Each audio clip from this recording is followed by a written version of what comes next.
हाँ जी, ये क्वेश्चन देखिए केमिकल काइनेटिक्स का रेट ऑफ रिएक्शन का ये क्वेश्चन है, सिंपल क्वेश्चन है।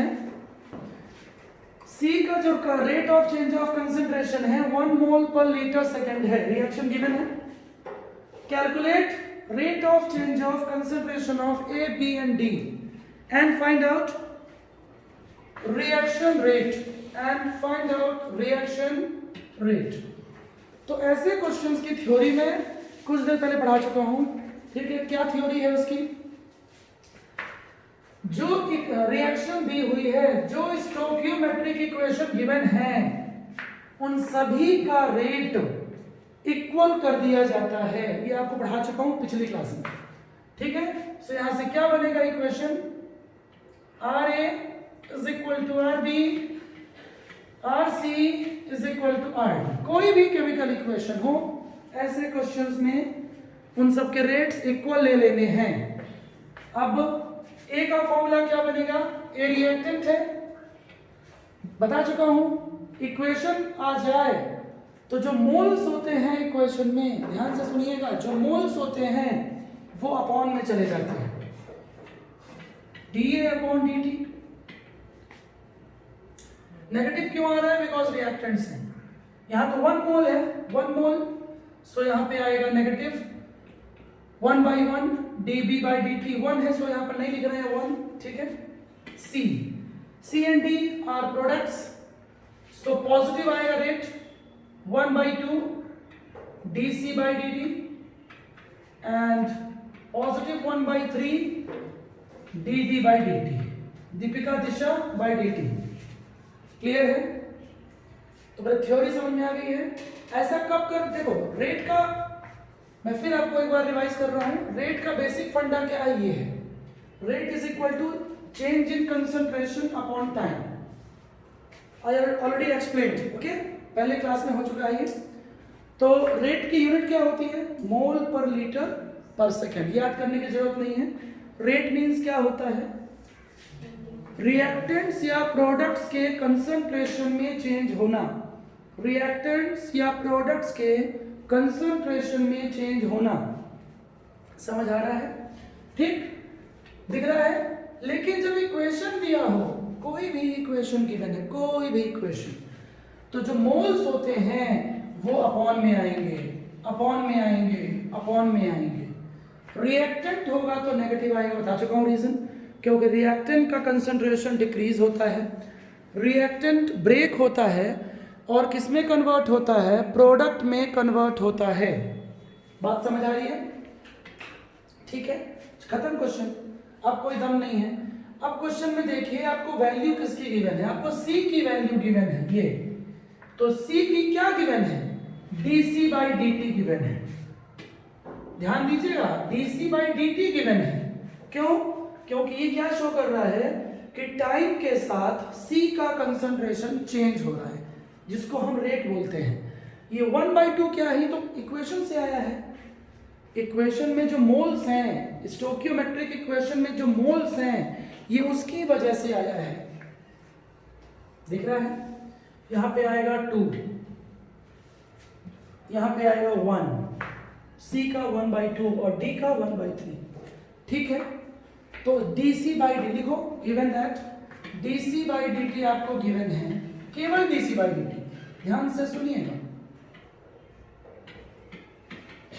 गिवन है, ठीक से लिखो। 1/2 यहां कंसीडर नहीं होगा, ठीक है, समझ आया? अब हम किसी को भी आपस में इक्वल ले सकते हैं।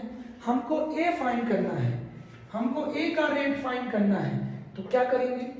ये चारों आपस में इक्वल हैं, तो इसको और इसको इक्वल कर लीजिए, तो ये हमें गिवन है और ये निकल जाएगा। ध्यान से समझिए, 30 सेकंड पॉज कर रहा हूं। क्लियर है? समझ गए क्या हो रहा है? मान लो B का निकालने को बोलता है, तो B का रेट और C का रेट इक्वल कर दो, ठीक है, क्योंकि हमको सिर्फ C की वैल्यू गिवन है। D निकालना है तो भी यही करेंगे, इन दोनों को इक्वल करेंगे, ठीक। क्लियर है? चलिए आगे बढ़ते हैं। तो RA is equal to RC कर देंगे इक्वल। RA क्या है? RA है -1/2 dA/dt is equal to +1/2 positive, check करिएगा अच्छे से, dC/dt। और हमें गिवन क्या है, ऊपर लिखा चुका हूं, dC/dt हमें गिवन है, dC/dt गिवन है, ये गिवन है, ठीक। बोलिए, पुट कर दीजिए, खत्म क्वेश्चन। यहां आ जाएगा 1/2 × 1 मोल पर लीटर पर सेकेंड। क्लियर है। अब dA/dt हमको निकालना है। नेगेटिव साइन क्यों आता है बता चुका हूं रीजन। रिएक्टेंट, बार बार रिपीट करता हूं, मेरी टीचिंग मेथड ऐसी है, इजी करता हूं चीजों को। नेगेटिव साइन डिक्रीज को शो करता है कि ए का कंसंट्रेशन डिक्रीज होता है, रिएक्टेंट का कंसंट्रेशन डिक्रीज होता है। ये 2 को इधर ले जाइए, क्रॉस मल्टीप्लाई, 2 कैंसिल, वही आंसर आएगा कितना। तो ए का रेट आ गया, आंसर आ गया 1 मोल पर लीटर। क्लियर है।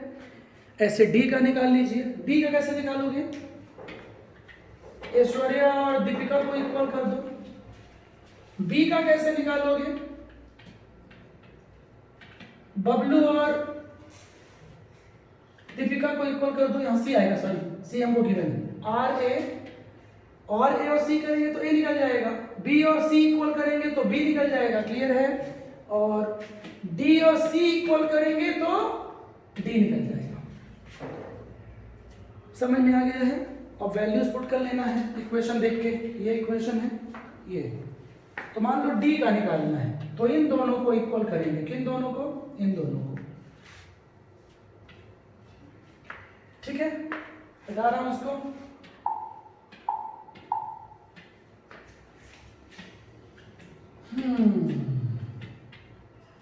कर लीजिए, उसको चार्ज करना पड़ेगा, 2 मिनट। लिखिए, R C is equal to R D. R C क्या है, आर सी मेरे ख्याल से 1/3 था, ये है आर सी, ये है 1/2 है, सॉरी आर सी ये है 1/2 dC/dt। ठीक है, और डी ये है 1/3। मदहोश रहेंगे, बेहोश रहेंगे तो कोई कुछ नहीं कर सकता। टेक्नोलॉजी आ गई है, हेल्प आ गई है, गांव का बच्चा भी आईएएस निकाल सकता है, आईआईटी निकाल सकता है, टीचर्स हैं, बट टीचर का इंपॉर्टेंस तो हमेशा रहेगा। आप चाहे टेक्नोलॉजी कितना भी यूज कर लीजिए, मोबाइल, पढ़ाई तो टीचर के थ्रू ही होगी। हाँ जी, ये सब फालतू वाली बातें हैं। हाँ, समझिएगा कि क्लियर है। अब आरसी की वैल्यू क्या है, 1/2 है ना, बोला करो यार। ठीक है, क्लियर है, असल में आ रहा है। यहाँ से dC/dt is equal to 1/3 dt/dt, और ये अपने को गिवन है कितना, 1, तो 1/2 × 1, ये 1/3 dd/dt। हमको निकालना क्या है, हमको दिद्दी निकालना है, दिद्दी, dt/dt, रेट ऑफ डी। तो अब पूरा मजा लोगे क्या भाई, मजा ना है पैसा वापस। क्रॉस मल्टीप्लाई, तो आंसर आ गया 3/2 × 1, क्योंकि इसका रेट कितना दिया हुआ है, 1 मोल पर लीटर पर सेकेंड। तो आंसर आ गया 1.5 मोल पर लीटर सेकेंड। क्लियर है, जल्दी नोट करिए, फिर आगे बढ़े। अब बाकी निकाल लीजिएगा, है ना, इक्वल कर देना है। जितने भी रिएक्टेंट हैं और जितने भी प्रोडक्ट हैं उनको आपस में इक्वल कर देना है।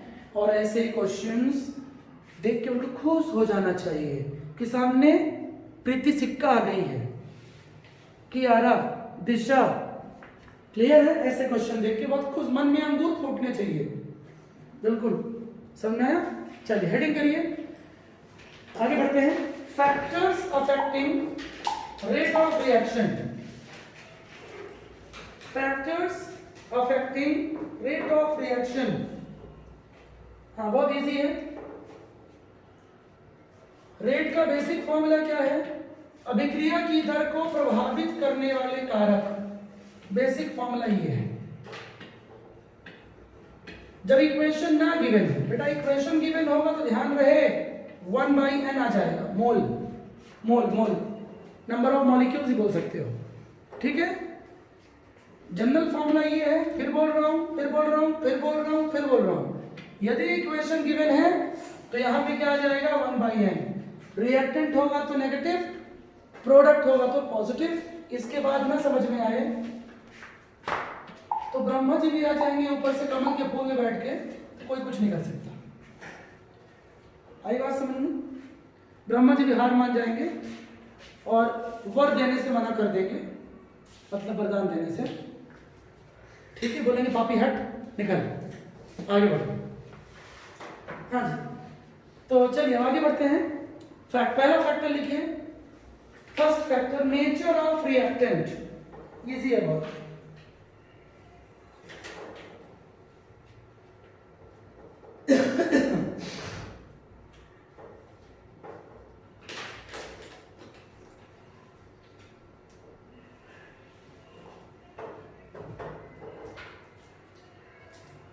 हाँ, नेचर ऑफ रिएक्टेंट क्या मतलब है इसका?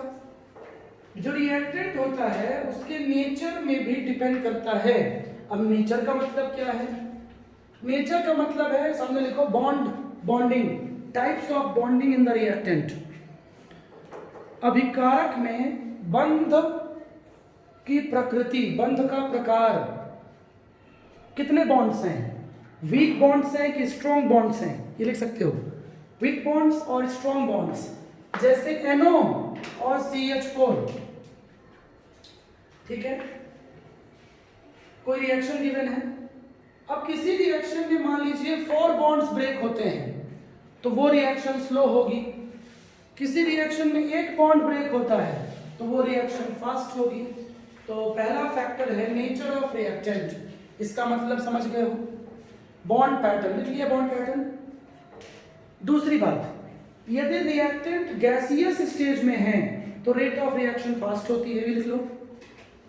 If the bond pattern and if the reactant in the gaseous state, यदि अभिकारक गैसीय अवस्था में है तब अभिक्रिया की दर अधिक होगी, the rate of reaction is high, it means reaction becomes fast, rate of reaction fast, rate high, एक ही बात है।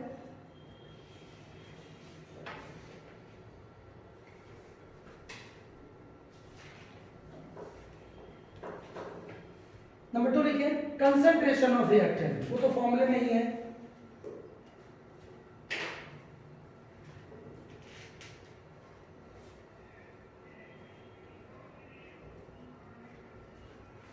more concentration, more will be the rate of reaction। फॉर्मूले से क्लियर है। रेट कंसंट्रेशन की क्या होती है? डायरेक्टली प्रोपोर्शनल होती है। कंसंट्रेशन लिख लेंगे, जितना ज्यादा मॉलिक्यूल्स होंगे रिएक्टेंट के, concentration means more number, concentration means संख्या ज्यादा, कंसंट्रेशन मींस मोर रिएक्टेंट। जितने ज्यादा रिएक्टेंट होंगे, क्लियर है, जितने ज्यादा रिएक्टेंट होंगे रिएक्शन उतनी ही फास्ट होगी। फालतू चीजें बहुत टाइम इसलिए करूंगा, 11th में भी था, याद है, law of mass action, law of, और इसको हम 12th में फिर से पढ़ने वाले हैं इसी चैप्टर में, अगली क्लास में। नेक्स्ट पॉइंट, थर्ड फैक्टर बहुत सिंपल है, surface area of the reactant. Surface area of the reactant,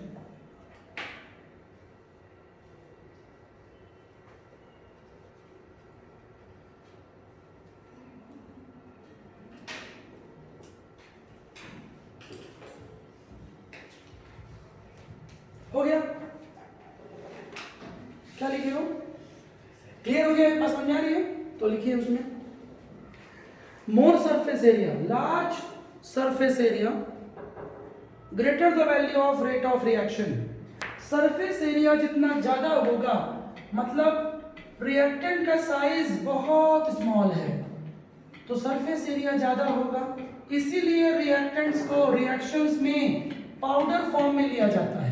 powder लगाने वाले नहीं, पॉन्ड्स नहीं, एमबी का पाउडर भी नहीं, पॉन्ड्स भी नहीं, मैं लगाता हूं लोकल। पॉन्ड्स तो दीपिका पादुकोण लगाती है। हाँ, क्लियर हो गया है? तो पाउडर फॉर्म में लोगे यदि, देखे होगे पाउडर गाल में लगाते हो, फाउंडेशन 1 किलो पूरा चिट्टा होने के लिए, ठीक है, अंदर कुछ और है बाहर कुछ और है, तो पाउडर फॉर्म में लोगे यदि मॉलिक्यूल्स को तो सरफेस एरिया बढ़ जाएगा। लिखो, if the reactants taken in the form of powder, fine particles, समझ के लिखो, fine particles, small small molecules, then surface area becomes high, large. अब सरफेस एरिया ज्यादा होगा तो क्या होगा, रिएक्टेंट मॉलिक्यूल्स आपस में क्या करेंगे, कोलिजन। क्या करेंगे, कोलिजन क्यों करते हैं, तो आगे पढ़ोगे, आर्हेनियस थ्योरी आने वाली है। तो रिएक्टेंट मॉलिक्यूल्स कोलिजन करते हैं, कोलिजन, तो धक्का-धक कोलिजन, उस कोलिजन से क्या होता है, रिएक्टेंट से बन जाता है प्रोडक्ट। तो आपको शॉर्ट में अभी सिर्फ ये लिखना है, पाउडर फॉर्म में लेने से सरफेस एरिया ज्यादा होता है, जिससे रिएक्टेंट्स में कोलिजन होता है, ज्यादा collision, more number of collision. Collision, collision means टकराना, ठीक है, जिससे रेट ऑफ रिएक्शन बढ़ जाती है, रेट ऑफ रिएक्शन बढ़ जाती है। समझ आ रहा है, क्लियर है। Next factor, temperature, temperature,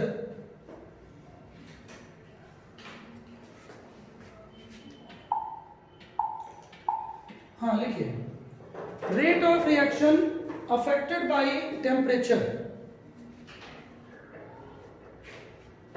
which is explained by Arrhenius। आगे पढ़ोगे, आने वाला है, वेट करिए। Arrhenius, ARRHENIUS, Arrhenius, यूरेनस नहीं, Arrhenius, Arrhenius बहुत फेमस ग्रेट इक्वेशन है Arrhenius। एक्सोथर्मिक की अलग स्टोरी है और एंडोथर्मिक की अलग स्टोरी है, बात समझ में आ रही है।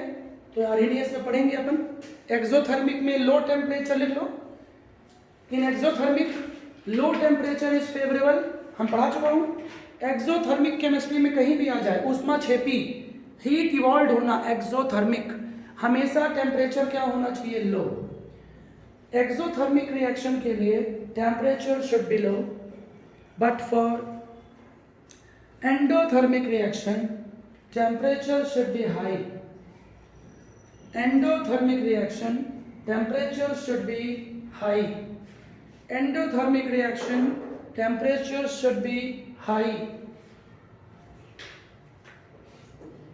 clear है। लास्ट फैक्टर लिखिए,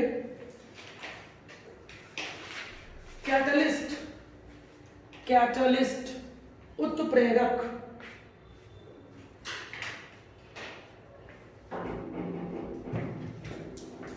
हाँ इनके बारे में आगे पढ़ने वाले हैं, बट शॉर्ट में लिख लीजिए। एक्चुअली 2 टाइप्स ऑफ कैटलिस्ट इस टॉपिक में आने वाला है, सरफेस केमिस्ट्री भी आएगा। पॉजिटिव कैटलिस्ट लिखिए, positive catalyst increases the rate of reaction. भाई डिटेल यहाँ पे नहीं हो पाएगा, उसके लिए सरफेस केमिस्ट्री पढ़नी पड़ेगी, सो शॉर्ट में लिख लीजिए। यहाँ पे अपन पिक्चर नहीं देख रहे हैं कि कहीं कुछ भी दिखा दो, साइंस पढ़ रहे हैं। हाँ जी, positive catalyst increases the rate of reaction while negative catalyst decreases the rate of reaction। एक फैक्टर और है, लिख लीजिए, एनर्जी बैरियर, बट इसको भी एक्सप्लेन नहीं कर पाऊंगा, ये आर्हेनियस थ्योरी में आएगा। एनर्जी बैरियर, ऊर्जा बाधा, बस इसके सामने लिख लीजिए एक्टिवेशन एनर्जी। ये क्या है, इसके लिए आपको इंटरवल का वेट करना पड़ेगा मूवी के। Activation energy and threshold energy, ठीक है, you have to wait few days, 2 या 3 दिन वेट करने पड़ेंगे, उसके बाद होगा। एक्टिवेशन एनर्जी बहुत फेमस है, सिंबल इसका EA आगे आएगा, ठीक है। सो रेट क्लियर हो गया है। अब हम इसके अगली क्लास में पढ़ने वाले हैं नेक्स्ट, इसके बाद क्या पढ़ेंगे, molecularity and order of reaction, ठीक है।